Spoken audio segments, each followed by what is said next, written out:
Bienvenidos una vez más a este su programa Directo al Punto con Adahitza. Gracias por acompañarnos y también por compartirlo a través de Facebook Live, la página Directo al Punto PR, y saben que luego lo compartimos por YouTube, Instagram, Telegram y Twitter, así que donde quiera que estemos ustedes pueden disfrutar de este programa. Hoy es una edición especial de Directo a la Justicia porque vamos a la presentación del libro Entre culpables e inocentes.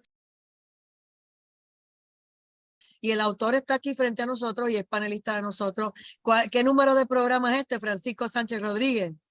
Este es el número 200. 214. Así que miren a ver 214, edición de 31 de julio del 2023. el tiempo que lleva con nosotros aquí en este programa compartiendo toda su sabiduría, y en este momento pues también van a compartir las personas, por lo menos estos dos abogados que nos acompañan. Francesca Pacheco, que es panelista aquí. Hola, bienvenida. Saludos a Daitza, buenas noches a ti, al licenciado Francisco Sánchez, al licenciado Micael del Valle, a todos los amigos que un lunes más nos escuchan. Así es, y licenciado Micael del Valle Rodríguez, bienvenido. Gracias. Buenas noches, Daitza, y gracias por permitirme estar aquí en tu plataforma. Buenas noches, compañera licenciada Francesca Pacheco, y buenas noches también a nuestro autor del libro y amigo y compañero licenciado Francisco Sánchez. Aquí rapidito les puedo presentar que obviamente siempre les he dicho que ha sido fiscal y demás, pero Francisco nace en mayo de 1970 en Ponce, cursó estudios universitarios subgraduados en Ciencias Sociales, en Política y Humanidades, en el Colegio Universitario de Calley, en la Universidad de Puerto Rico. De dicha institución se recibe de bachillerato en artes y luego estudia leyes en la Escuela de Derecho de la Pontificia Universidad Católica en Ponce, donde se confiere el grado de Juris Doctor en el 1996, y ya al año siguiente había sido admitido a la profesión como abogado. Y de ahí pues entonces estuvo ejerciendo en la Corte Federal por el Distrito de Puerto Rico y en el Tribunal Federal de Apelaciones para el primer circuito de Boston, Massachusetts. Recientemente cursó estudios en Atlantic International University del 2017 al 2019, donde obtuvo un grado doctoral en filosofía en concentración en estudios legales. Así que este hombre ha seguido estudiando, ha seguido echando para adelante, pero dentro de sus experiencias de trabajo en la práctica privada, en 97 al 98 como fiscal en Ay Bonito del 98 al 2002, cubriendo pueblos Barranquita, Cuamo, Comerío, Orocovis y Ay Bonito, en la Fiscalía de Guayama del 2003 al 2005, cubriendo Arroyo, Calley, Patillas, Salinas y Guayama. Eso por si acaso tenían dudas de su experiencia. En la Fiscalía de Humacao del 2006 al 2008, cubriendo Las Piedras, Maunao, Naguabo, Yabucoa, Humacao, como fiscal de distrito interino en Fajardo. En el 2009 estuvo cubriendo Ceiba, Vieques, Culebra, Luquillo, Río Grande, Fajardo, y como fiscal de distrito en Carolina del 2009 al 2010. Sabemos que esto es Canóvanas, Loíza, Trujillo Alto y Carolina, y como fiscal de distrito en Ponce también, en toda esta jurisdicción de Santa Isabel, Villalba, Juana Díaz, Peñuela, Guayanilla, Guánica, Yauco. ¿Qué no ha hecho el licenciado Francisco Sánchez Rodríguez? Así que además de eso ha escrito otros libros, y pues vamos a dejarlo a él que él nos vaya abriendo en bocadura, ¿verdad?, sobre su libro de Entre culpables e inocentes. Vamos a ver, licenciado. Buenas noches, Adahitza, qué bueno estar contigo. Para mí un privilegio este día, pues porque estoy presentando mi segundo libro, mi segundo bebé, que se llama Entre culpables e inocentes. Buenas noches a la compañera Francesca Pacheco y al compañero Micael del Valle, que leyeron los borradores cuando era un borrador, y ya está publicado, ya está accesible, está en Amazon. No está en Puerto Rico, las librerías puertorriqueñas, porque tú sabes que ahí lo que distribuyen es libros de izquierda y las derechas somos rechazados, ¿verdad? A menos que tengas una redundancia como Agustín Laje, no te van a promocionar. Tienes que ser de izquierda totalmente. Pero nada, yo confío en Amazon y en el criterio de la gente y en la gente que está viendo este programa, ¿verdad, Itza? Y que obviamente estará posteriormente en las distintas plataformas que tú bien también. Transmites. Quédate quieto para que no se desaparezca tu imagen. Así que ahí más o menos tú estás viendo la pantalla, continúa. Ajá. Pues mira, este segundo libro, Aisha, se llama Entre culpables e inocentes, ¿verdad? Y esto es una tesis, tú sabes, yo también he sido profesor universitario desde el mismo año 97, ¿no? Y todavía doy cursos esporádicamente, pero sigo dando cursos. Y muchas de las cosas que veo, ¿verdad? Por ejemplo, en la escuela de Derecho, pues a ti tú aprendes una teoría, Isa, tú aprendes unas cosas, tomas unos cursos que son importantes y son imprescindibles para que un abogado pueda hacer, ¿verdad?, el ejercicio de su profesión adecuadamente. Tomamos una reválida, ¿verdad? Pero muchas veces lo que uno estudia en una escuela de derecho debería corresponder a lo que es la realidad y muchas veces eso no ocurre. La realidad es una cosa y los estudios son otra, ¿verdad? Cuando, por ejemplo, yo estudio ciencias políticas, una cosa es el estudio de la ciencia política y otra cosa es la política partidista que uno ve en la calle. Son dos cosas bien distintas. Y eso como periodista tú lo conoces, ¿no? Entonces, una de las cosas, la tesis que yo planteo, la tesis central del libro, ¿verdad? Es que como primera etapa, ¿verdad? El abogado sí, hay una formación universitaria que uno tiene que cubrir, ¿verdad? Uno tiene que tener un bachillerato y luego eh, eh, eh, eh, pasar los estudios del Juris Doctor y obtener el grado y pasar la reválida. Y si uno quiere postular en la federal, pues también tomar la reválida federal y conocer y dominar las materias que allí, ¿verdad? Se ven los casos, ¿no? Que en los que hay jurisdicción federal, porque la jurisdicción federal es limitada, ¿no? La jurisdicción estatal es general. Pero la cosa es, yo digo, no es la escuela de derecho lo que te hace abogado, Ajitza. Sí te da las herramientas para tú comenzar a operar. Pero el ser abogado se hace caminando, se hace al andar, se hace con la experiencia, y se hace dando y yendo a los tribunales, postulando, viendo casos, litigando causas, defendiendo clientes, y ahí es que nos hacemos abogados. Y entonces, ese caminar se hace cuando se practica o se postula en el área del derecho penal, en el derecho criminal. Pues eso es algo que se ve, lo vamos viendo entre culpables e inocentes. Y parece ser una cosa como antónimo de otra. Parece ser culpable, cometió el delito, inocente, no lo cometió, cuando la línea es mucho más borrosa que eso. Y eso es lo que planteo en el libro, esa es la tesis. Hay veces que claramente tú puedes ver en un caso con claridad, podemos decir, que la persona cometió los hechos, ¿verdad? No por eso no quiere decir que tenga unas defensas. Defensas al punto de que lo exoneren de la comisión del delito. ¿Me sigue?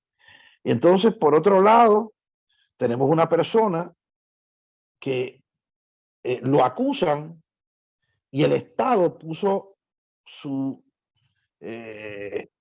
lo persigue, lo denuncia, lo acusó, cuando realmente esa persona es totalmente inocente de los hechos que el Estado le imputa que cometió, ¿verdad?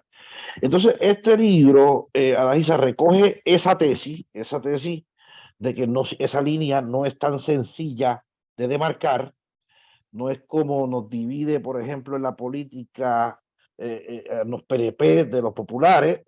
Los PNP creemos en la estadidad, los populares en el status quo y los independentistas creen en la independencia. Y en ese sentido, las líneas están claramente delimitadas, ¿verdad? Los partidos, cada uno defiende una posición ideológica. Esto no es así en los casos, en los tribunales, ¿verdad? Y entonces, como la línea no está claramente definida, hay unas reglas de juego que uno aprendió en la escuela de derecho, pero que uno realmente se sale y no se dominan. Y entonces, cuando vas a la práctica, ahí es que realmente aprendes lo que son esas reglas de juego.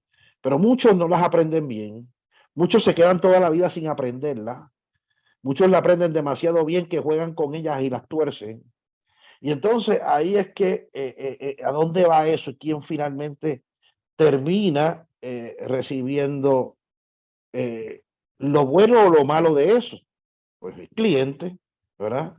Pues porque depende que su abogado conozca bien la causa, conozca las reglas de juego y conozca cómo emplearla en un tribunal de justicia, ¿verdad? Y entonces, en ese sentido, de eso es lo que a grosso modo trata el libro, ¿verdad?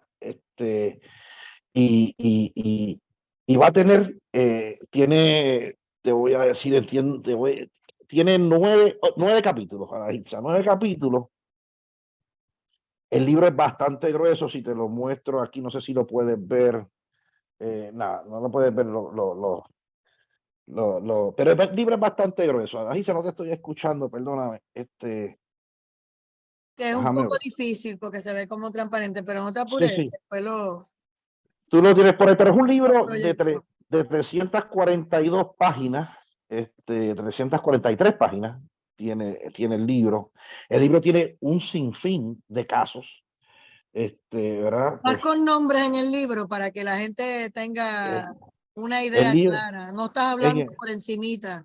mira, el que nada tiene, nada teme. Muy Así bien. que los nombres están ahí, Adaitza. Yo siempre he dicho, ¿verdad? Y hay quienes con preocupación, bueno, como lo dije en el primer libro, que es un libro un poco más crudo, en el sentido de que es un libro ya en donde por qué ciertos intereses creados en el Partido Popular me sacan del Departamento de Justicia por la investigación que hice a las comunidades especiales y la corrupción que hubo dentro de ese programa. Y no tengo problemas en mencionar allí desde Alejandro García Padilla, Sila Calderón y a todo el mundo que estuvo envuelto en eso.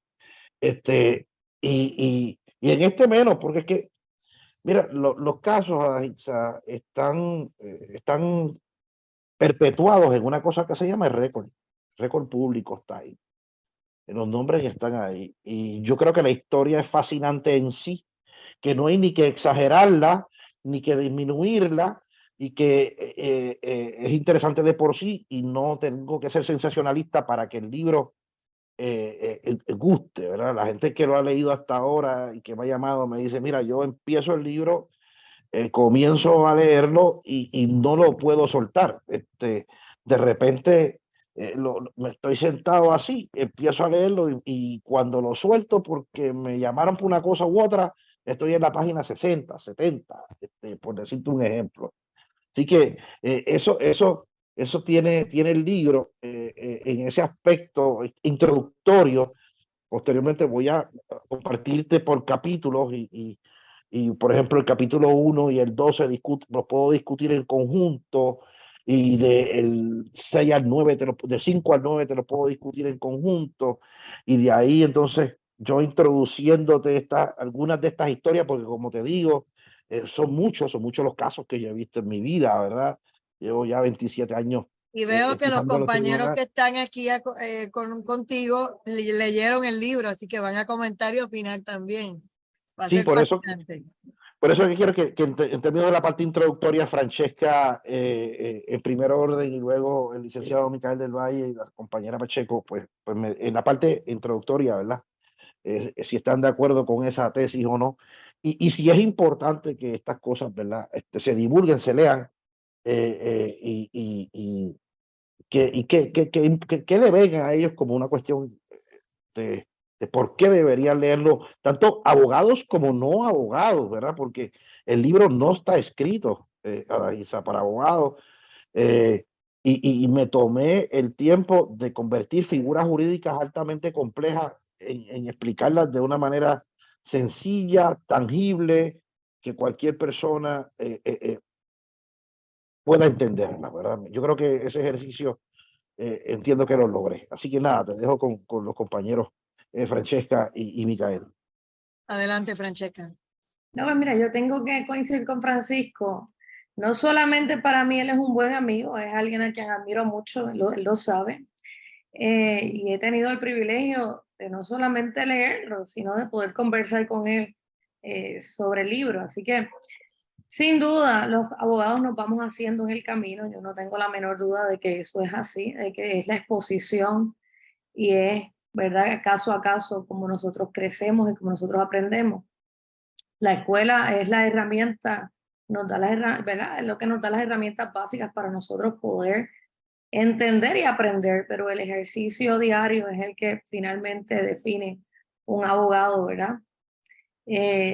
Y sin duda, a mí me parece que el libro no solamente es una herramienta útil para nosotros quienes practicamos y empezamos en estos caminos, sino también para aquellos que les interesa lo que es el área y el mundo del derecho, y los que simplemente quieren aprender un poco de cómo se manejan los tribunales, cómo los abogados trabajamos y a lo que nos dedicamos. Así que me parece una herramienta bien útil. Estoy yo bien contenta con la oportunidad de colaborar algunas cosas con Francisco y de estar aquí esta noche. Y yo los invitaría a todos a que pudieran tener la oportunidad de leerlo. En mi caso, a mí este libro me ha fascinado un montón, ya que yo me estoy experimentando nuevamente en lo que es la carrera laboral del litigante. Y este libro me ha dado pues las diferentes perspectivas que ha tenido el licenciado, tanto como abogado de defensa y como fiscal. Y es como él dice,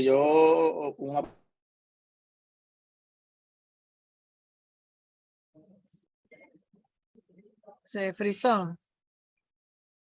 Esto aquí.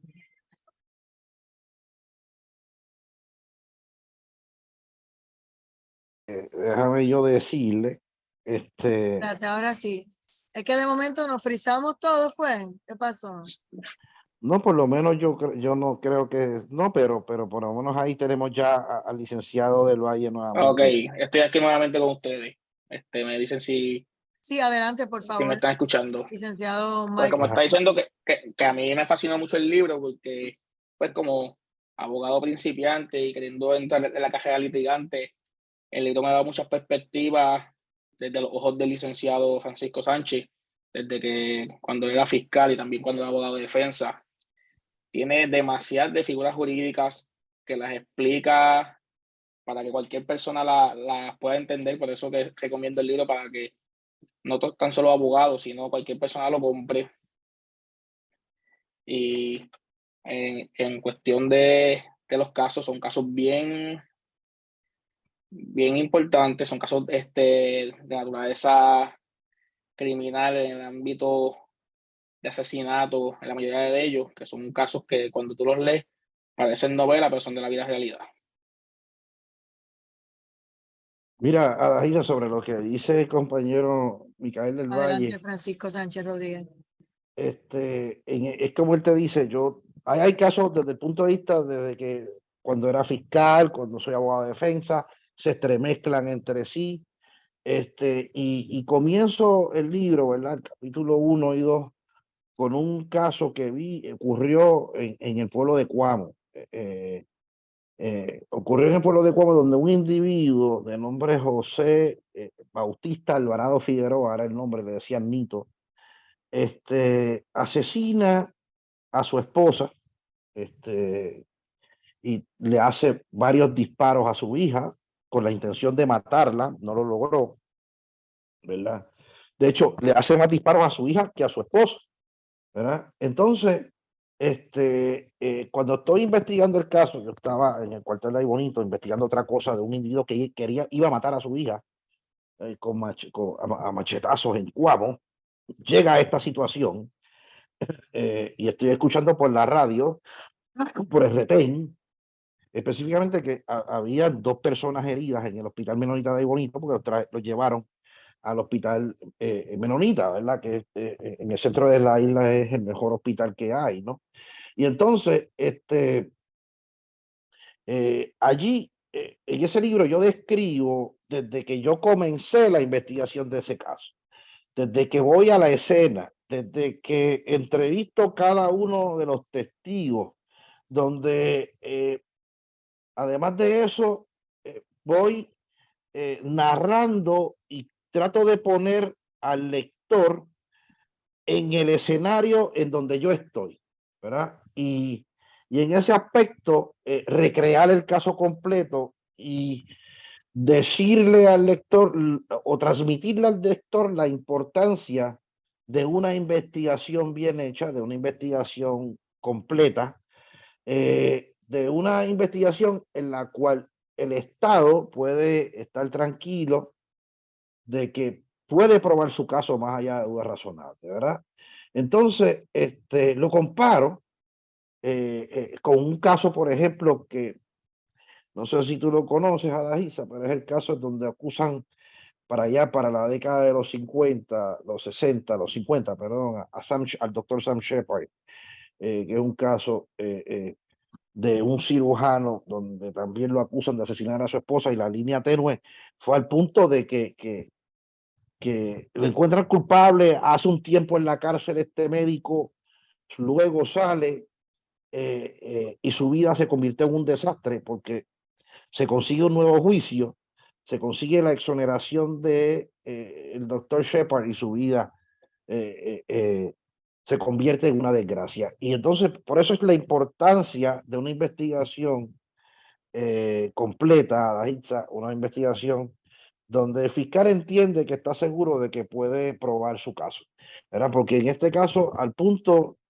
yo cuando lo investigué y lo cerré, digo, cuando iba con la investigación y trabajando la investigación, que eventualmente la cierro, ¿no? Y empezamos con el proceso como tal, me doy cuenta de que el burro está tan bien amarrado que la única defensa posible que podía levantarme un abogado defensor era la insanidad mental, ¿verdad? Y a ese punto logré prever que eso era lo que iba a ocurrir, de que esa era la defensa que me iban a levantar porque no había otra manera, ¿verdad? Y entonces, una de las cosas importantes en los abogados, ¿verdad? Es también aprender a prever qué es lo que viene, qué es lo que va a pasar allí dentro, con qué viene la otra parte, qué tienes tú, qué la otra parte puede ver y qué no, ¿verdad? Porque sigue siendo un juego con una regla, ¿verdad? Y unas reglas bastante sofisticadas, unas reglas bastante complejas, ¿verdad? Y tú poder prevalecer a pesar de esas reglas de juego, ¿no? Y ese es el primer caso.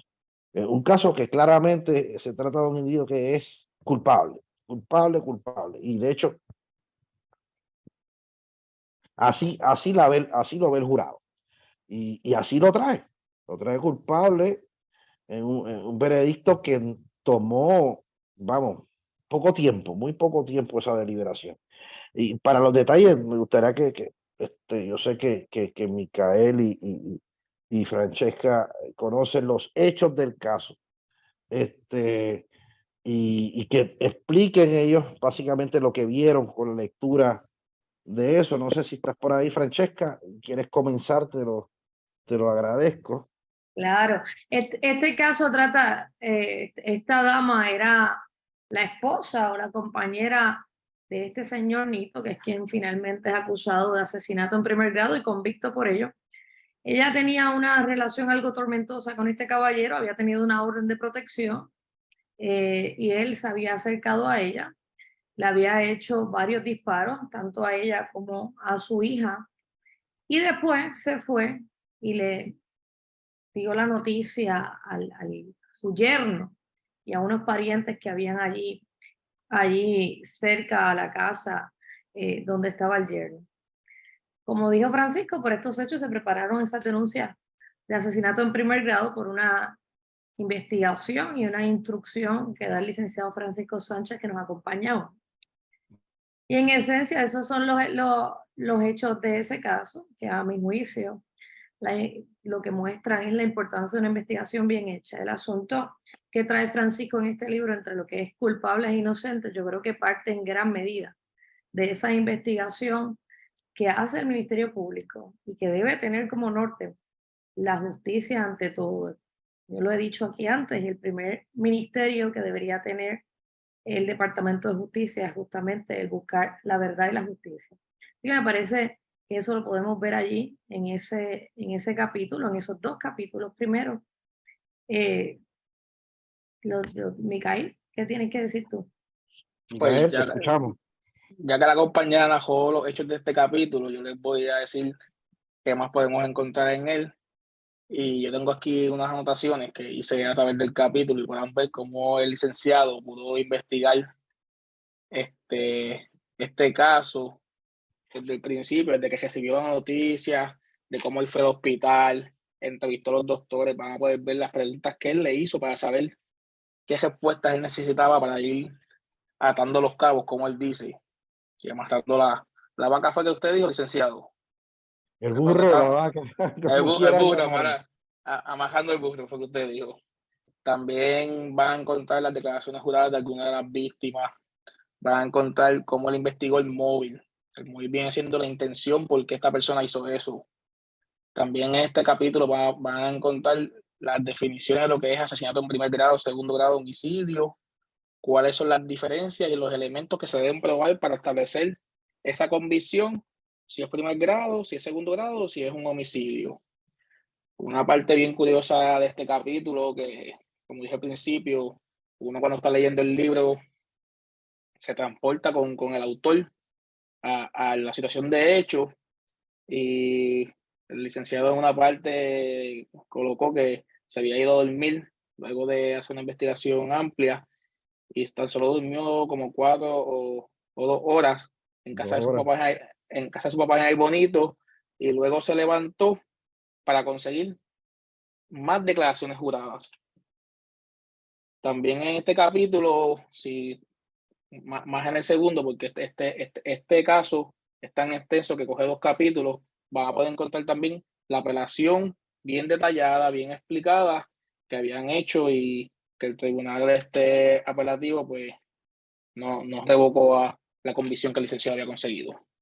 oye, Micael, sobre eso te hago una pregunta, ¿verdad? Tú sabes que fiscal, y eso lo aprendiste en la Escuela de Derecho, no tiene que probar un móvil. Pero ¿y cómo tú ves eso de que cuál fue el móvil ahí? ¿Qué fue lo que tuviste con el móvil? ¿Por qué fue importante ese móvil para probar un asesinato en primer grado en este caso y no? Porque yo les digo siempre a los estudiantes y aquí lo he dicho en el programa, ¿verdad? Cuando uno tiene una persona que murió a consecuencia de unos tiros, en este caso fue un revólver Colt calibre 22, que fue recargado, de hecho, cuando se hizo uso de esa arma de fuego. ¿Cuán importante es el móvil? En este caso, probar un móvil que el fiscal no está obligado para poder establecer que en efecto aquí había una intención específica de dar muerte por parte de José Alvarado Figueroa a la que era su esposa, que en efecto la asesinó, y a tratar y asesinar y tratar de asesinar a su hija, que gracias a las manos milagrosas del médico que la operó, pues pudo sobrevivir y pudo declarar en el juicio, como bien se nota en el libro. Pues este capítulo surge de la investigación y como narra el autor, de que también da una definición bien amplia de lo que es violencia doméstica. Y esta persona pues estaba sufriendo un patrón de violencia doméstica hasta pues, que se cansó y decidió abandonar a la persona acusada. ¿Y qué hizo ella, la señora con su hija? ¿A dónde fueron a pedir ayuda para que? De ahí Bonito se trasladaron a Cuamo y se fueron a vivir en casa de un tío, creo que conocido como Don Cleto o Don Cleo. Y viviendo allá a eso de un mes o mes y medio, un día, luego de haber ingerido bastante bebidas alcohólicas y sustancias controladas, el protagonista de este capítulo pues va a la casa de Don Cleo y hace los disparos en contra de las víctimas. Y de la investigación del fiscal surge pues que esta persona había tenido el tiempo para hacer una deliberación de los actos que había tenido. Si te fijaste, como tú bien dices, Micaela, cuando ella sale de la casa de don Conce, Cleo, sale de la casa de don Conce, digo, de su casa a vivir con su tío. El tío vive en Cuamo y ella vivía en Aybonito. Entonces, por otro lado, inmediatamente se muda a casa de su tío, va con su hija al tribunal y buscan una orden de protección, ¿verdad? Buscan una orden de protección al amparo de la ley 54. Y por eso es que yo digo ahí en ese libro que cuando él va desde Aybonito hasta Cuamo, va con la resolución específica de matar. Y evidentemente le dispara a su hija porque es su hija quien lleva a su madre a pedir al tribunal auxilio bajo una solicitud de orden de protección y que esa orden de protección lamentablemente no tuvo ningún fin disuasivo en Nito Alvarado, quien finalmente le da muerte a su esposa, ¿no? Micael Franceschi. Sí, sí, no solamente eso, estos hechos se dan justamente en el marco de una separación de esta señora que resulta lamentablemente ser la víctima en este caso. Y justamente eso, esa solicitud de orden de protección y esa separación es lo que finalmente termina costando la vida tristemente, porque es justamente eso lo que promueve que este señor les realice todos esos disparos que le ocasionan la muerte. Así mismo es. En cuanto al tercer capítulo, porque ahí yo creo que Francesca, Micael y este servidor hemos resumido la importancia del capítulo 3. Evidentemente tiene muchísimas cosas, muchísimos otros casos con el que se compara ¿verdad? Y lo que queremos es darle un pequeño atipo para que ustedes, ¿verdad? Los que lo lean, que lo adquieran y que lo lean y que lo disfruten. Entonces, pero con esto le damos un atipo a primero y segundo capítulo, ¿no? Entonces, en el tercer capítulo comenzamos, y tiene un nombre muy particular, y pues, con nombre específico como en todo el libro, pero ya este libro comienza, este tercer capítulo comienza con un nombre particular, ¿verdad? Y se llama El juez Reinaldo Santiago Concepción, ¿verdad? Un maltratante con toga en términos de preguntas. Porque fíjense que hay una línea transicional entre el capítulo 1 y 2 con el 3, porque yo termino con una reflexión en el capítulo 2 sobre la violencia doméstica, cuando la mujer es la víctima, y también hago una reflexión cuando el hombre es la víctima y diciendo, ¿verdad?, que el hombre tiene que romper con el silencio y nosotros como sociedad promover la igualdad, porque, ¿verdad? Yo empecé como fiscal muy temprano en mi vida, ¿verdad? Tenía 27 años y entonces yo recuerdo que iba un varón a quejarse de violencia doméstica en un cuartel y todo el mundo se reía de él, ¿verdad? Sí, un varón. Eso era inconcebible. Y cuando viene el primer caso y que se incluye a los homosexuales en la ley, que precisamente fui yo quien lo radica, pues aquella sala se llenó de prensa por el morbo nada más, ¿no? Y no por nada serio que yo viese, ¿no? Pero entonces, este capítulo 3 yo comienzo como comparándolo con una película, ¿no? ¿Verdad? No con un caso específico, sino con una película.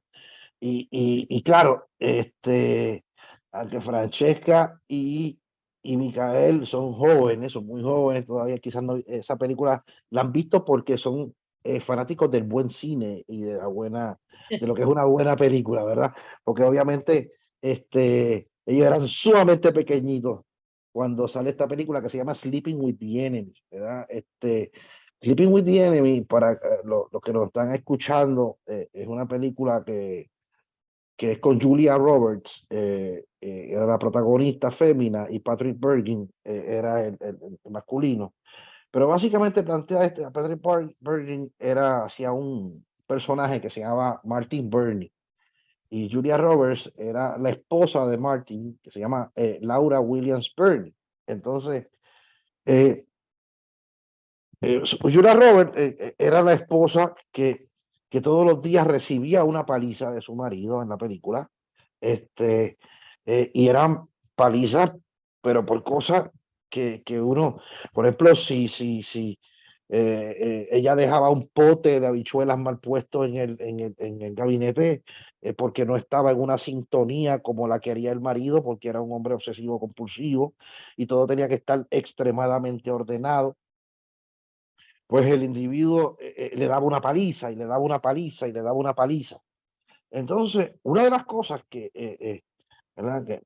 Por la que me dio, por compararlo, ¿verdad? Es el momento en que ella quiere escapar, siente que no puede. Y entonces, Julia Roberts finge dentro de la película su muerte, ¿no? Y escapa hasta que el individuo la vuelve a encontrar, y no me voy a contar nada más porque no es justo, y yo quiero que ustedes también vean la película y que lean el libro. Pero en cuanto al juez, esta es otra de las cosas que uno va a encontrar entre esa línea tenue que existe entre culpables e inocentes, los prejuicios que pueda tener un juez en particular, ¿verdad?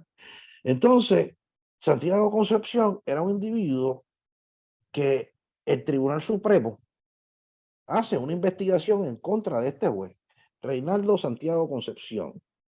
Y de hecho, la opinión quedó reflejada y publicada para su deshonra en el año 2013. Y entonces, yo conozco a este individuo, ¿verdad? Digo, yo lo conocía previamente, no era juez, y cuando llego a dirigir la Fiscalía de Ponce, que llego de la Fiscalía de Carolina a dirigir la Fiscalía de Ponce, Reinaldo Santiago Concepción era juez acá en Ponce. Entonces, este individuo, empiezo a notar que cuando yo enviaba fiscales féminas en su sala, las fiscales féminas, se me quejaban de maltrato por parte del juez, de que el juez las maltrataba. Esas quejas no las tenía con los hombres, con ningún varón, y la tuve con casi o con todas las fiscales féminas que yo tenía a mi cargo en la Fiscalía de Ponce. Y yo digo, pues este individuo será misógeno. Entonces, yo me doy cuenta, estaba viendo un caso que lo cito ahí que llega hasta el Tribunal Supremo, pues porque por abuso de discreción, y el Tribunal Supremo en efecto lo revoca, uno de los casos con los que voy al Tribunal Supremo. Y entonces yo le planteo al juez una moción de inhibición diciéndole al juez, yo sé que usted comprometió, ¿verdad?, para casarse a una abogada de asistencia legal. Sé que el matrimonio está para dentro de poco, y yo le radico una moción de inhibición para que no vea ningún caso en que la Fiscalía de Ponce lo esté litigando en contra de la Sociedad para Asistencia Legal, porque su novia trabajaba en la sociedad en Ponce, en Sal Ponce. Entonces, el individuo no se me quiso inhibir, comienza una discusión gravísima en sala por esta situación. Y aunque me la declararon no lugar, 3 días después, para que vean los misterios del sumo hacedor, el individuo es trasladado a otra región, a la región de Iborito. Cuando es trasladado, el individuo se casa con esta muchacha, con esta abogada de la Sociedad para Asistencia Legal, y entonces el individuo, desde que eran novios, y se casaron, y durante todo su matrimonio, lo que hacía era darle palizas y palizas y palizas, ¿verdad?, a su esposa, a la que juró amar y respetar durante toda su vida. No lo hizo ni un solo día. Y el Tribunal Supremo toma la medida de destituirlo como juez y de desaforarlo como abogado. O sea, así de atribulados eran estos hechos, Francesca, que el Tribunal Supremo toma esta medida extrema. Te dejo el asunto para que luego entonces reacciones tú primero y luego el licenciado del Valle, en el caso de Santiago Concepción. Los hechos de este caso son bien escandalosos, incluyen múltiples visitas a hospitales, ruptura de huesos, hay cosas bien serias en ese caso, bueno, que conllevan finalmente a la destitución del cargo de juez y también el desaforo permanente del ejercicio de la abogacía. Lo interesante de ese caso para mí, aparte de que es una cosa terrible lo que ha vivido la compañera, hablábamos desde el inicio de este conversatorio, lo que es entre inocentes y culpables, ¿no? Y la impunidad con la que actuaba el juez, justamente amparándose en su condición de juez. Y ¿verdad? El martirio al que sometió a la compañera durante todos estos años, que finalmente recibe ayuda por otro compañero, un supervisor de ella, del programa de asistencia legal, cuando ella es trasladada finalmente a Mayagüez para no tener, ¿verdad? Había un conflicto planteado por allí y finalmente ella la trasladan hasta el municipio de Mayagüez, donde entonces servía en asistencia legal allá. Allí no solamente es un asunto de la culpabilidad, ¿verdad? Sino de la impunidad con la que actuaba el juez. Y importante para todos nosotros, la visión que nosotros tenemos, ¿verdad? La impresión que tenemos que dar. Por ahí está el canon 35, están los de ética judicial también, pero como cuestión nuestra, el canon de sinceridad y honradez, y más que ese, el canon de lucir bien, ¿verdad? De la buena reputación, que no podemos ni con la apariencia parecer que estamos actuando mal. Así que ese capítulo en particular tiene unos hechos bien crudos, una opinión prácticamente reproducida en el libro, con los hechos de lo que sucedió, y el juez finalmente se libró de lo que hubiese podido ser un proceso criminal en su contra por justamente la dama no estar disponible para comparecer y participar del proceso. Así que interesante ese caso, deberían leerlo todas para que vean lo que no hay que aguantar.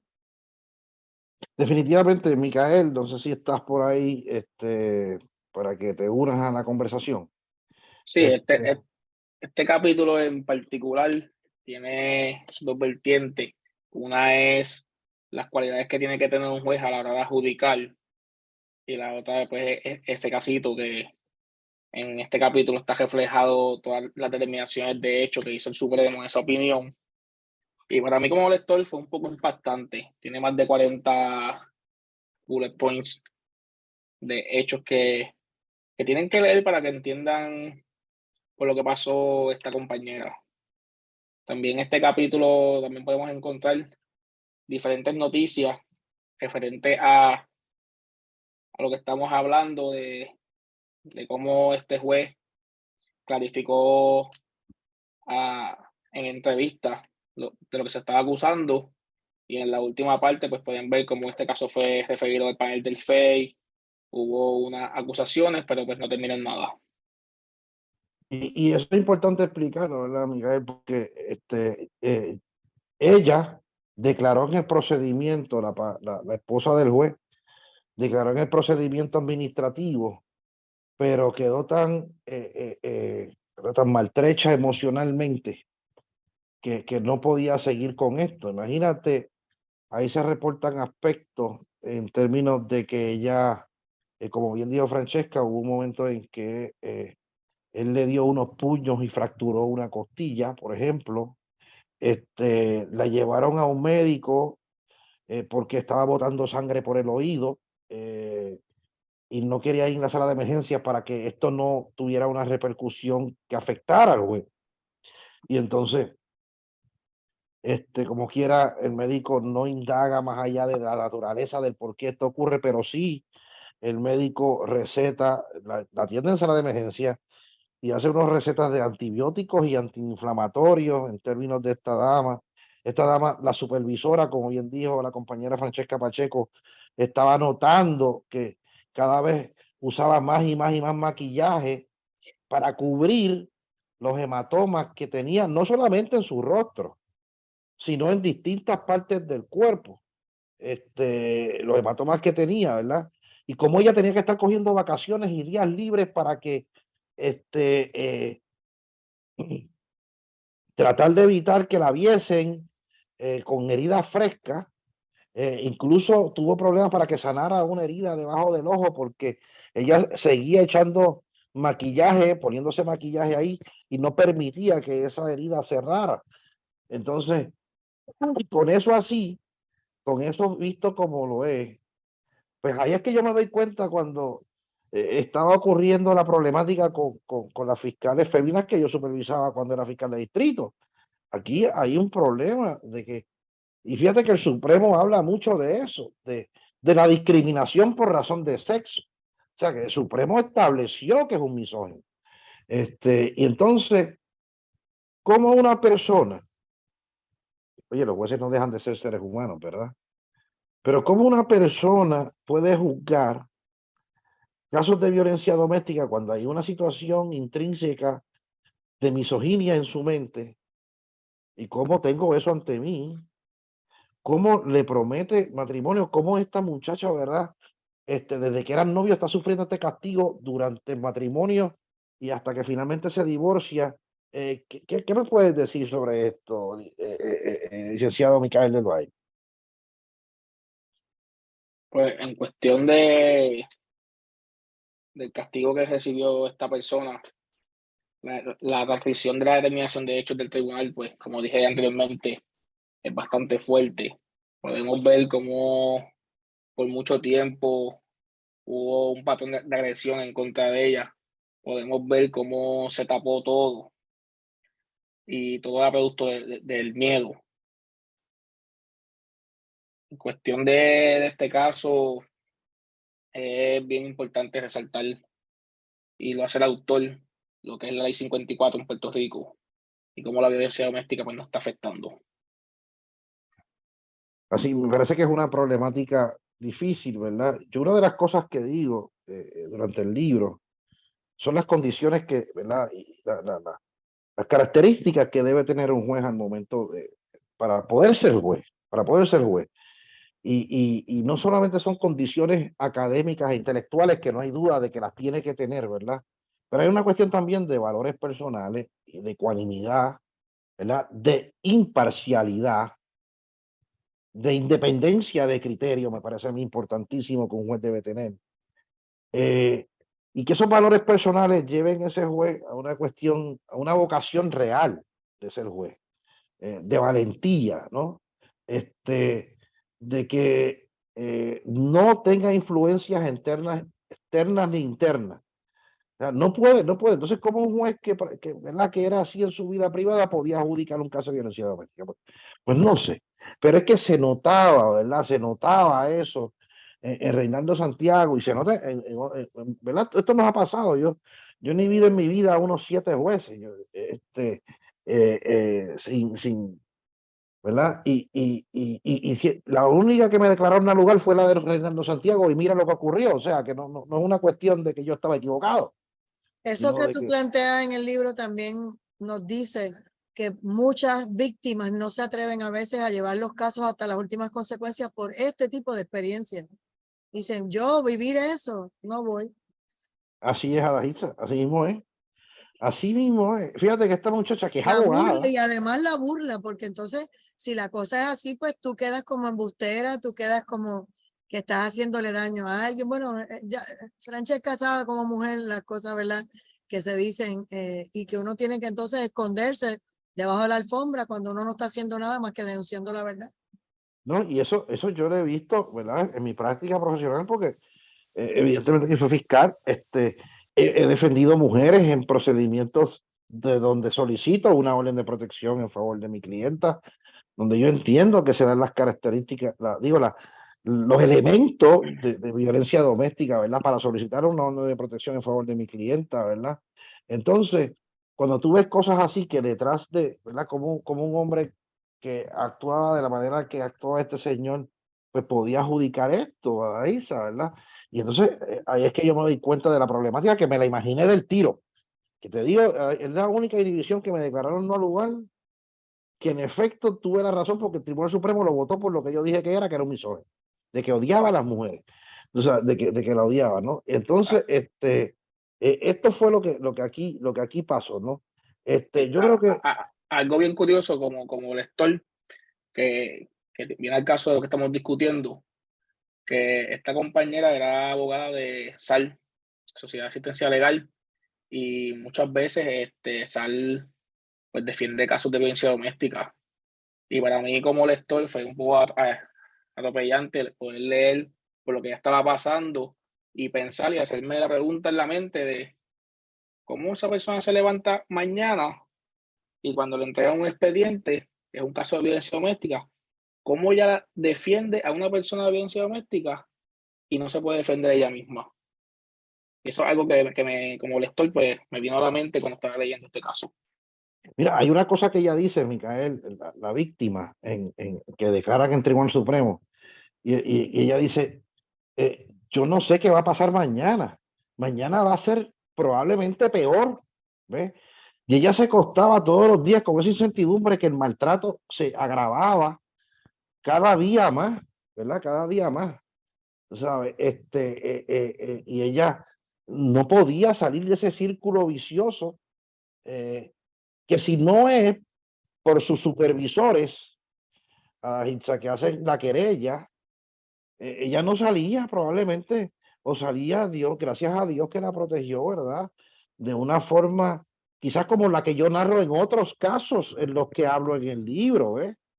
Este, y obviamente este señor no tenía ninguna virtud para ser juez, porque yo creo que los que estamos aquí y la mayoría de los abogados que cumplan con los criterios, con unos criterios que mencionaba Sócrates, fíjate, ¿verdad? De antes de Cristo, que todavía son tan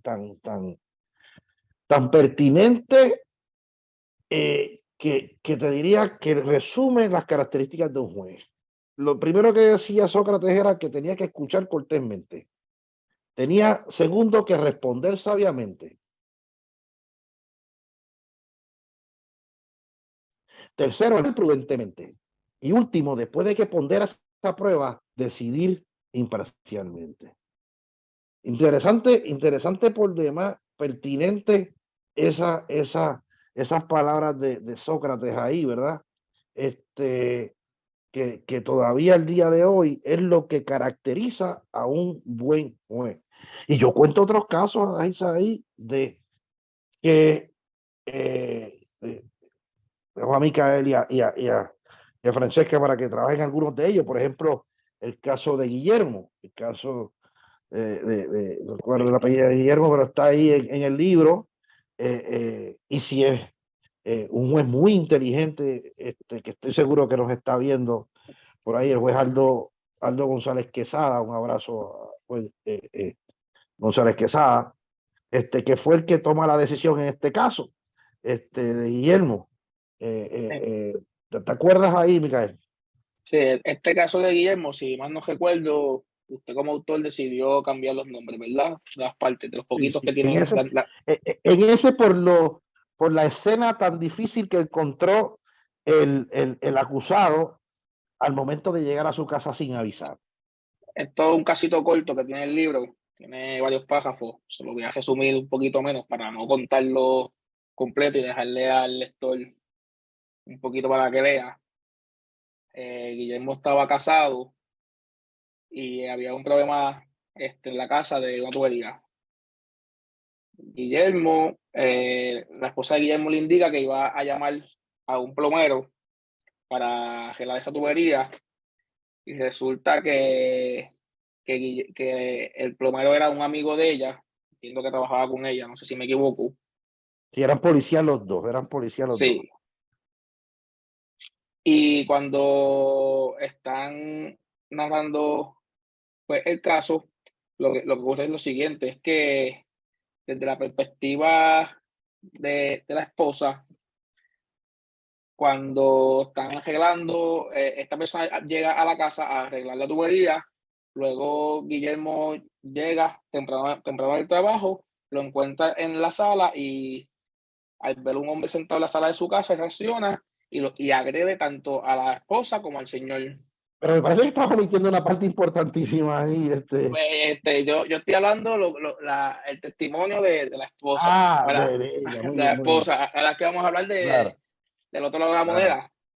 Surge de la investigación de que cuando Guillermo decidió testificar en este caso, los hechos eran bien diferentes. Y era que cuando Guillermo llegó a su casa, si llegó temprano, no encontró a un hombre sentado solamente en el sofá, sino encontró a su mujer siéndole infiel con este hombre. Y el caso narra unos hechos bien particulares ahí que deben leer. Y era que él encontró a su pareja pues viendo pornografía y haciendo unos actos sexuales.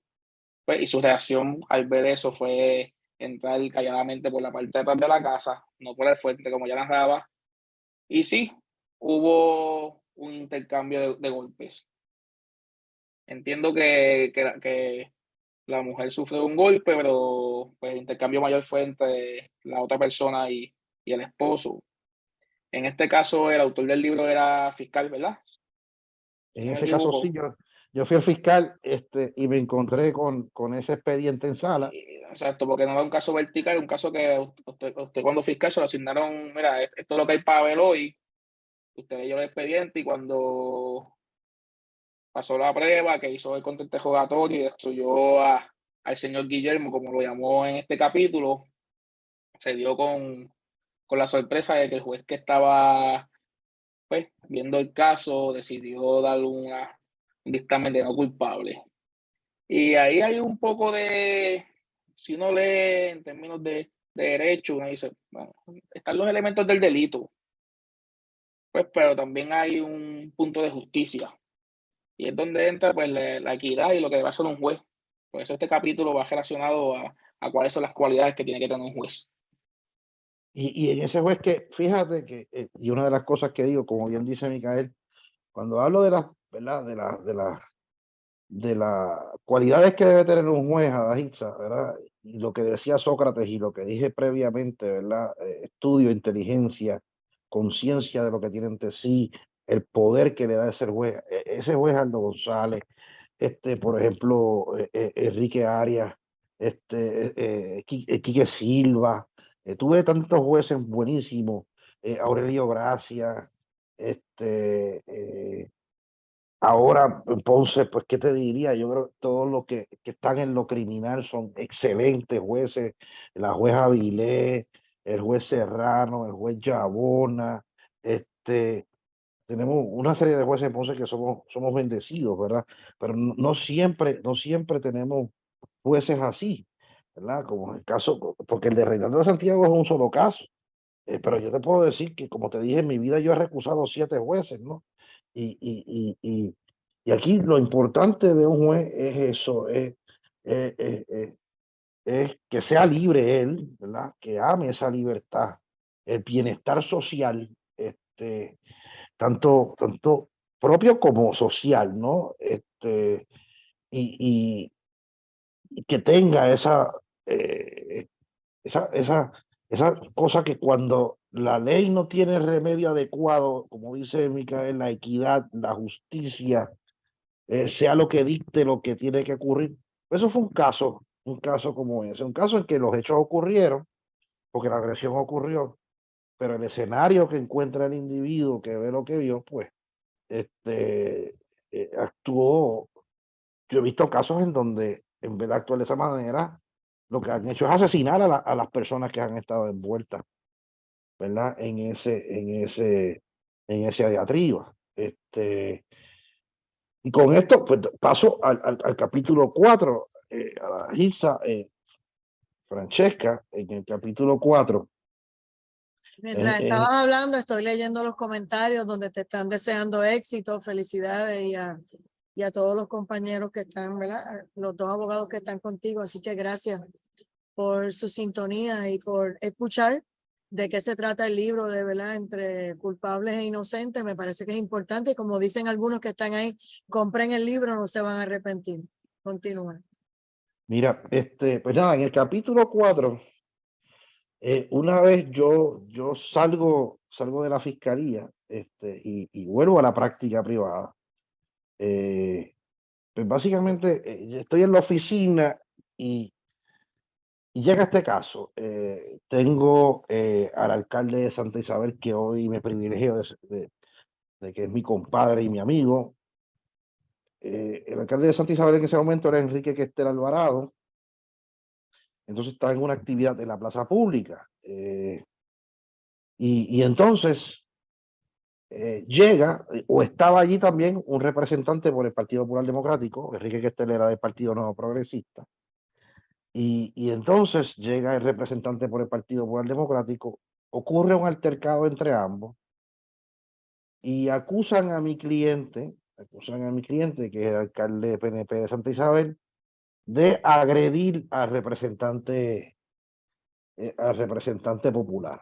De entrada tenemos un metiche, y el metiche lo identifiqué pues porque yo había salido de la fiscalía y uno siempre tiene gente en la policía que son leales a uno, y me dijeron, mira, aquí está metido, porque estaban investigando el caso en la comandancia de la policía de Ponce, y varios policías me llamaron, como 5 en esa noche. Ya yo había contratado con el alcalde de Santa Isabel, las noticias ya lo sabían, y ahí estaba metido un individuo que se llama Jaime Perello. Llegó allí con el jefe de fiscales de Puerto Rico a meterle las cañas al alcalde no progresista de Santa Isabel. Y es el primer caso que tengo como abogado de defensa. Una vez salgo de la fiscalía, porque previamente a ello había tenido casos, evidentemente, como abogado de defensa. Pero es una vez salgo de la fiscalía. Y entonces, pues era algo, fue un reto porque era un caso donde la agresión ocurre en una plaza pública, en una actividad en donde mi cliente se estaba dirigiendo a los parroquianos que estaban ahí en la plaza pública. Había miles de personas ese día, ¿no? Y entonces la cosa es, si, pues si pasó o no pasó, yo tenía a toda la plaza pública ahí, de testigos de esta situación. Y, ¿verdad? Era un caso que para mí me parece que era difícil por ese aspecto. Yo tenía testigos, si era verdad lo que ocurrió. Claro, mi cliente tenía una defensa y todo esto va saliendo en la prensa, que el morbo de que un representante le entrara, digo, de que un alcalde le entra a puños a un representante, pues era un morbo increíble. Y mi cliente aducía que esto fue legítima defensa. El representante dice que no hizo nada para provocarlo. Al representante lo conocí dentro del caso, igual que al alcalde de Santa Isabel. Los dos me parecían tremendas personas.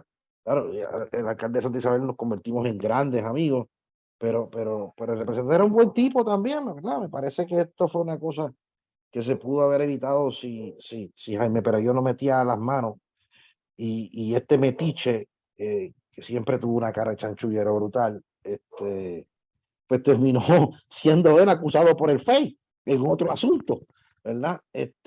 Terminó él siendo acusado. Así que, Francesca, sobre ese caso, te escucho en el capítulo 4 de Torres versus Questel. No, pero yo no solamente terminó siendo acusado por el FEI, terminó declarándose culpable en un acuerdo que hizo, pagó $5,000, $25,000 de reembolso al FEI por lo que eran esos gastos. Pero ese caso del alcalde de Santa Isabel no solamente me parece interesante por el reto que pudo representarte, que hubiese una plaza llena de gente que pudiera haber sido testigos presenciales de ese hecho, sino por el trato preferencial y cómo se mueven las cosas, no necesariamente en atención a los hechos, sino a las personas, ¿verdad? Y en ese capítulo se cuenta cómo se entrevista a este representante, donde en el mesón de Santa Isabel no tiene que ir hasta el cuartel, las motoras llegan hasta allá, lo escoltan. Hay una intervención directa de varios fiscales para un asunto menos grave. Se trabaja también una orden de protección. Finalmente, todo llegó a feliz término, deberían leerlo. No quiero entrar en todos los detalles de eso porque realmente deberían tener la oportunidad de leerlo, pero no solamente, le digo, es el reto, sino cómo las personas hay un tratamiento distinto para ciertas personas en este país. Licenciado del Valle. Que él conoce a todo el mundo también, en ese caso todos los personajes, los eventos, lugares y circunstancias, porque es de allá de Cuamo, así que adelante, licenciado del Valle. Este es un casito que alguna vez en la sala de mi casa escuché que pasó, se puede decir. Aquí podemos encontrar, este capítulo está bien interesante, aquí podemos encontrar muchas cositas. Tenemos noticias de la prensa y tenemos casi plasmada la transcripción completa de la vista final de la orden de protección, donde uno como lector va a poder ver cómo dos abogados se enfrentan, porque las órdenes de protección son asuntos civiles. Aquí no está el fiscal, sino está los abogados privados que contrata cada parte. Y cómo el abogado que quiere probar esa orden de protección hace un interrogatorio y cómo el abogado que está defendiendo la otra parte hace un contrainterrogatorio. Para mí, yo voy a confesar la verdad, fue el primer capítulo que leí, porque cuando hablé con el autor me dijo que tenía su contrainterrogatorio plasmado casi completo, y yo fui y brinqué a esa página. Es un poquito extenso, pero uno como lector se lo va a disfrutar un montón, porque te vas a sentir que estás en la vista, viendo lo que está pasando y con las preguntas. Ese caso a mí me parece, la parte interesante de ese caso, y creo que fue un error táctico de Pito Torres y de la Fiscalía, que le permitieran eso, que por los mismos hechos que se le imputaba la comisión de delitos ¿verdad? En la orden de protección, era por lo que iba a ser imputado mi cliente, y evidentemente, a pesar de prevalecimos en la vista de orden de protección, pues ya sabíamos qué es lo que la fiscalía tenía en contra nuestra, ¿verdad? Así que cuando eso le pasa, el abogado no puede venir, no, tiene que ver esa vista, no puede allanar.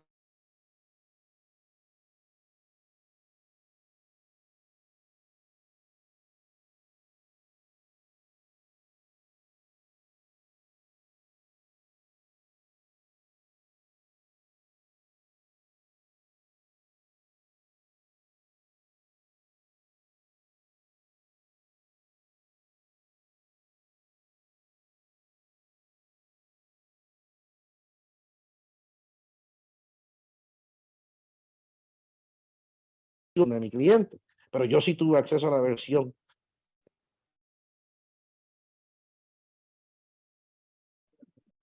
Se cayó Francisco. Sí, tuvimos como un problema, yo también salí, estoy aquí. Sí, ya entramos de nuevo. Continúa.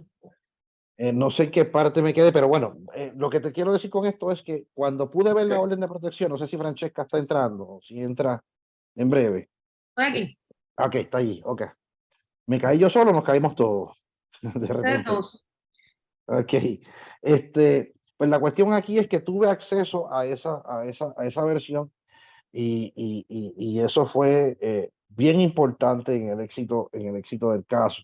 Pero como les digo, no es un caso que debía haberse visto de no haber sido por el chanchullero de Pereyó, que mira, él fue el que finalmente terminó fastidiado cuando lo acusó el FEI y se declaró culpable de varios cargos menos graves, y tuvo que pagar ahí $5,000. $5,000 en $5,500 en multas, ¿verdad? En 2 multas, y 25,000 en los gastos procesales. O sea que esos eran los gastos que lo que le tomó al FEI, lo que cobró el FEI por investigarlo, se lo tuvo que restituir.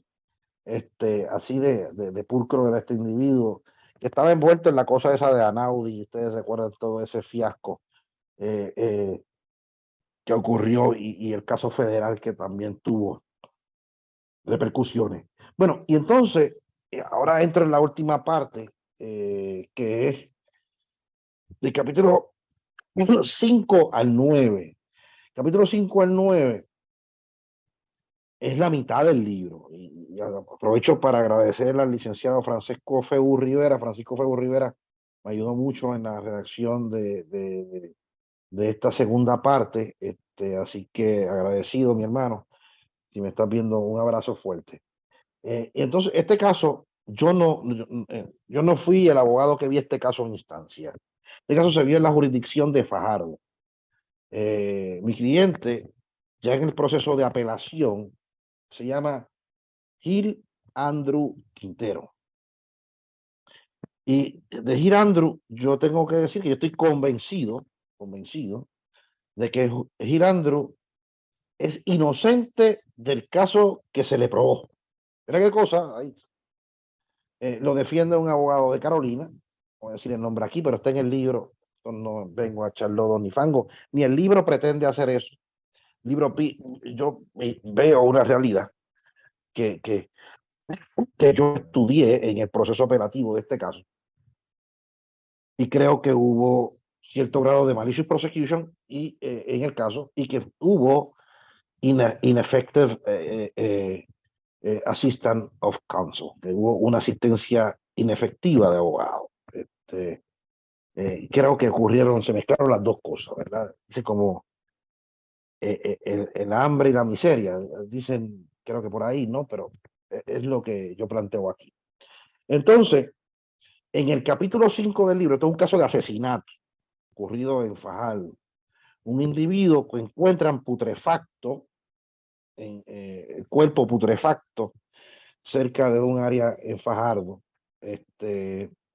Y el capítulo 5, el Ministerio Público usó 17 testigos en contra de Gil Andrew Quintero para probar su caso. Entonces, presento ahí un resumen de los 17 testigos que el fiscal utilizó en contra de Gil Andrew. ¿Okay? Y es un resumen en donde ni lo estoy jalando para mí, ni en favor del fiscal, sino un resumen neutro de lo más importante que estos testigos declararon. Durante eso, como estoy convencido de la inocencia de ese muchacho y que está cumpliendo cientos y tantos años de cárcel sin ser culpable, dentro de esos 17 testimonios, esos testimonios se ven interrumpidos en algún momento por algo que yo les llamo interludio, ¿verdad? Cuando una pieza musical o una pieza de ópera muy larga, pues hay unos interludios de descanso, ¿no? Y continúa la obra. Y entonces, así yo en el primer interludio busco casos, planteo casos ahí y los uno ahí. Por ejemplo, un individuo, el primer interludio de un individuo en Minnesota que estuvo 20 años preso y era inocente. Se reinvestiga el caso y lo sacan de la cárcel. Un segundo interludio, hablo de un caso en Argentina, donde un individuo estuvo 13 años preso por un crimen que no cometió. Luego entonces, en un tercer interludio, voy a un caso de la Florida, donde liberan a un hombre que tuvo 37 años preso y por unas muestras de ADN que gracias a Dios se conservaron, pudo salir absuelto. Pero fueron 37 años. El primero 13 y el primero 20. El cuarto interludio lo hablo con un individuo en Inglaterra que estuvo 27 años preso, incluso lo confesó el crimen. Y el ADN lo exculpa porque era un loquito, ¿verdad? Y muchas veces se busca el loquito para que confiese y el loquito no fue, simplemente el loquito y va a confesar lo que usted le diga. ¿Me siguen? Y eso fue lo que pasó en Inglaterra en ese caso. Y la defensa sentó un testigo de defensa que lo resumo ahí, que no tiene ni sentido, y había una coartada que la defensa retiró, y la coartada es, mire, yo no pude haber cometido el crimen porque yo estaba en este otro lugar. Entonces, de repente, la retiran. Luego, entonces, voy explicando la figura, porque después de que explico, ¿verdad? Esos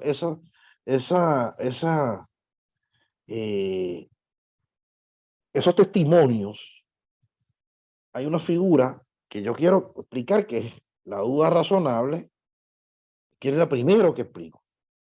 Entonces, eso lo comparo con otro caso de asesinato que hubo de Taiwán el gatillero. Después explico lo que es el derecho al silencio y cómo se lo violaron salvajemente, el derecho a la confrontación. Y para eso cito múltiples jurisprudencias y distingo entre una cosa que se llama stare decisis, binding precedent y persuasive precedent. Y con esto voy a dejar a Francesca y al licenciado Micael del Valle.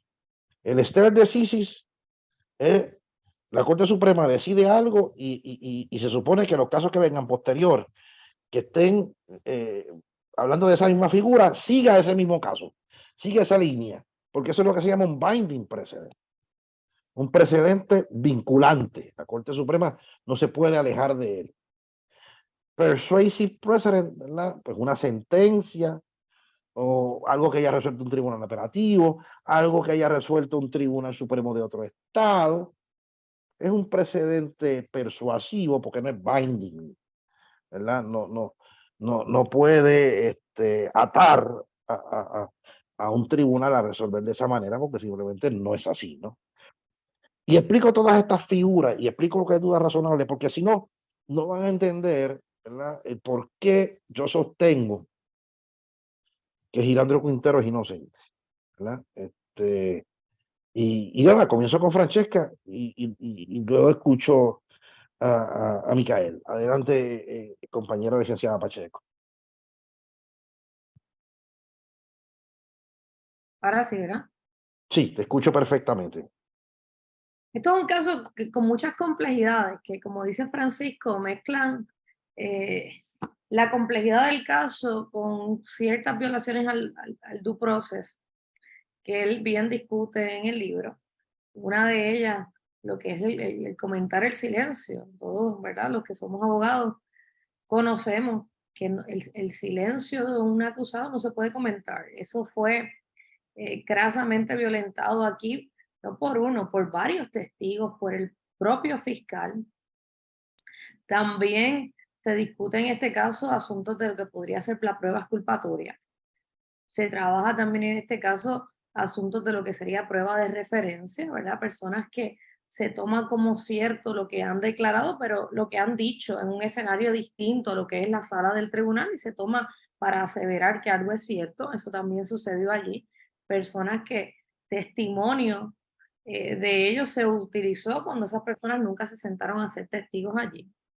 Se habla también en ese capítulo de cosas que podrían parecer tan elementales o fundamentales como lo que es la hora de los hechos que se imputan en una denuncia, ¿verdad? Aquí habían varias personas en un mismo escenario y no se habla de eso.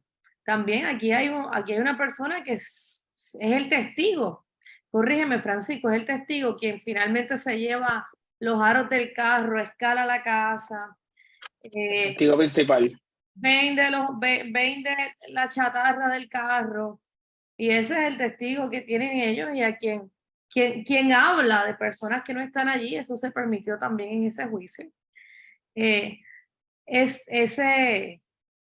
caso me parece que distingue claramente con el otro caso, que ahora no recuerdo el nombre, Francisco, el que mataron en el piso.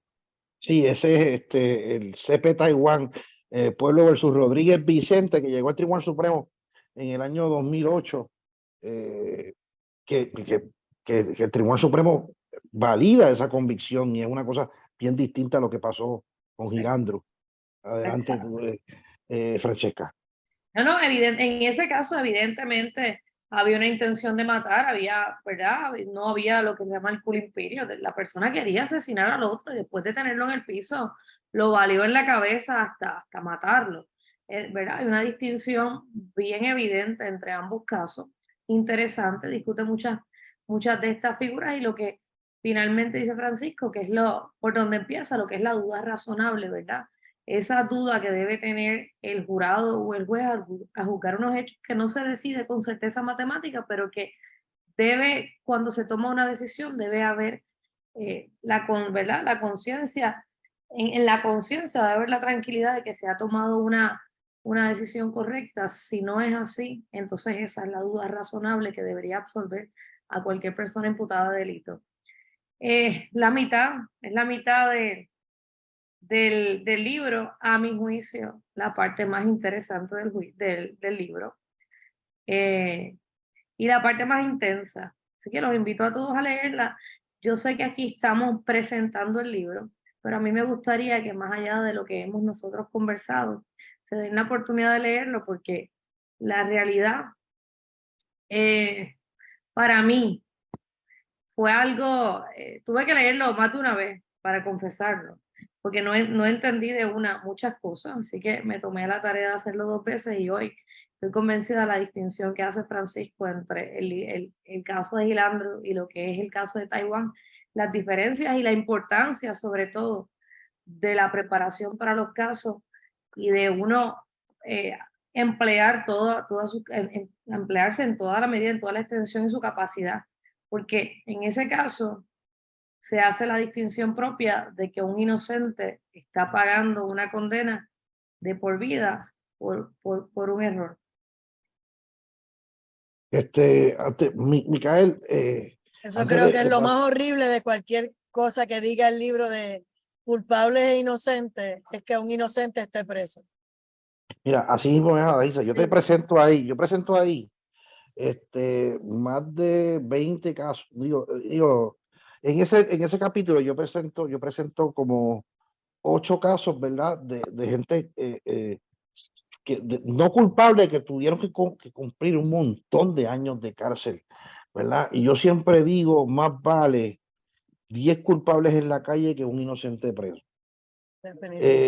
Y esto es un caso que cuando tú ves, porque la segunda parte es complicada, pero por eso es que me dedico, como dijo Francesca, a explicar las figuras de derecho, y la aplicación a los hechos para que nos demos cuenta, porque el testigo principal, el que tenía móvil ahí para matar al testigo principal, que después de que le entraron a tiros al muerto, escaló la casa, se le llevó un carro, ese carro cogió y lo vendieron en Carolina, desde Fajardo lo transportaron a Carolina en una grúa, y todo lo que va pasando en ese caso y toda la prueba que va desfilando, las inconsistencias de los testigos, a Hitza, que imagínate que todo, podemos decir, suponte que Francesca, este servidor y Micael nos pongamos de acuerdo para decir que Adahitza cometió X cosas.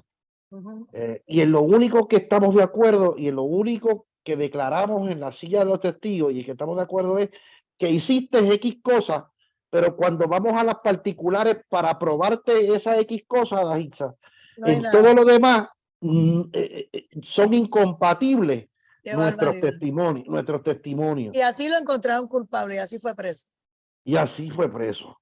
Y un tribunal de apelaciones que no hizo nada por revocar una cosa que estaba en contra de todos los precedentes, por ejemplo, Crawford versus Washington.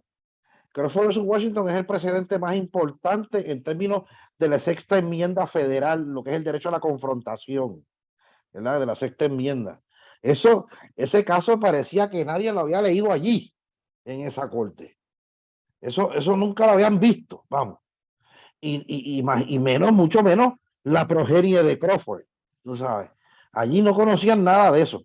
Parece que ellos se quedaron antes del 2007 que se resolviera Crawford. Nadie dijo nada. Por ejemplo, Adahitza, para que tú tengas una cosa para pelo. Tú no eres testigo en el caso. Están acusando al licenciado Micael del Valle.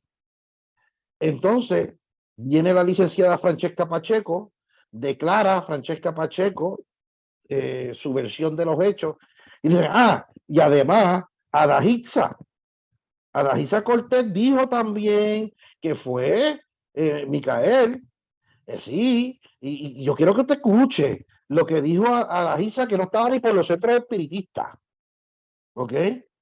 Entonces yo vengo, declaro, ¿verdad? Y digo, además, el juez de estar yo, estaba un amigo mío que se llama Francisco Feu, que es el que me ayudó a escribir la segunda parte. Y yo quiero decirte a ti lo que va a decir Francisco Feu también. ¿Ves? Y unas cosas que tú jamás pasarían, que Eso yo no es nunca había visto, justicia. que yo nunca había visto. Yo creo que ese libro es esa segunda parte del libro es un manual de lo que no debe ocurrir en un proceso judicial, ¿sí? De lo que no debe ser en un proceso judicial, ¿ves? De figuras de derecho importantísima, de índole constitucional, porque está el derecho, el procedimiento criminal constitucional, porque tú sabes que hay garantías en la cuarta enmienda y en la sexta enmienda que tienen que ver con los acusados. Tú sabes, por ejemplo, la cuarta enmienda que tiene que ver con registros y allanamientos, la sexta enmienda que tiene que ver con pues, el derecho a la confrontación, el juicio por jurado, todas esas cosas.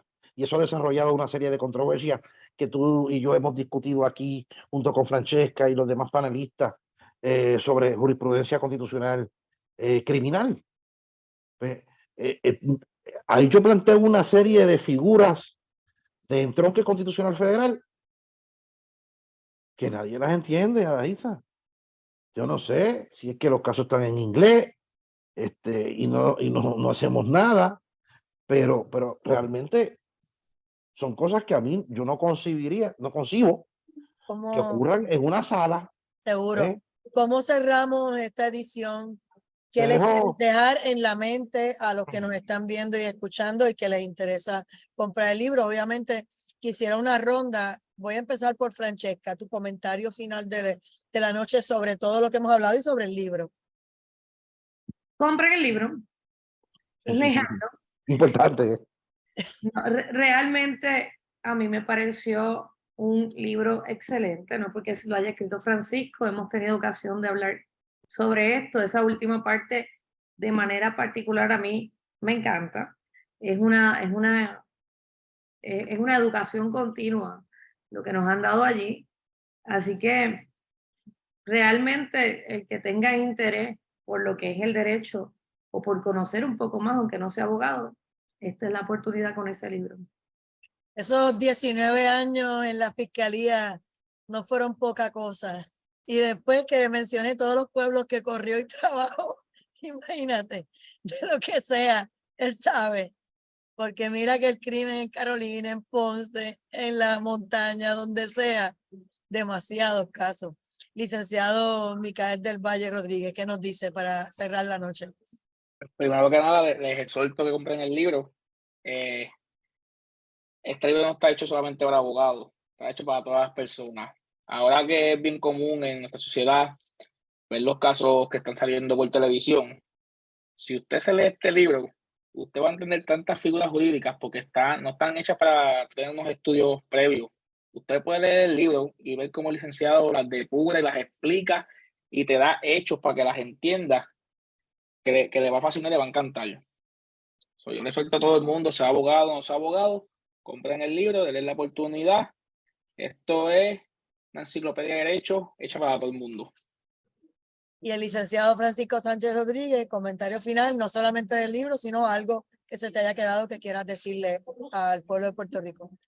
Mira, Isa, definitivamente tienen que comprar el libro. Yo creo que el libro, por ejemplo, tengo conectado aquí al licenciado y amigo y hermano Ricky Rolón. Me dice lo mismo el querido amigo y hermano Francisco Feu. Es un libro que tú lo tomas